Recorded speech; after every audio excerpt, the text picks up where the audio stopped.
če se vaša mama ali pa vaš partner slabo počuti, ne, niste vi odgovorni za to.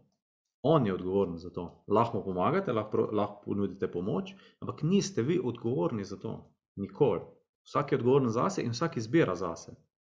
In če prevzamemo odgovornost za nekoga, pomeni, da ga zdravimo in mu ne delamo nobene usluge. Zato, ker on ni bolj nikoli naredil spremembe. Zato, ker boste vedno vi njemu, ga boste pozdravili tako, da mu boste odzeli malo jeze, pa malo krivde, pa malo žalosti. In boste vi to čutili v vašem telesu, ampak to ni vaše. Tega ne rabite delati. Pošljete mu nazaj.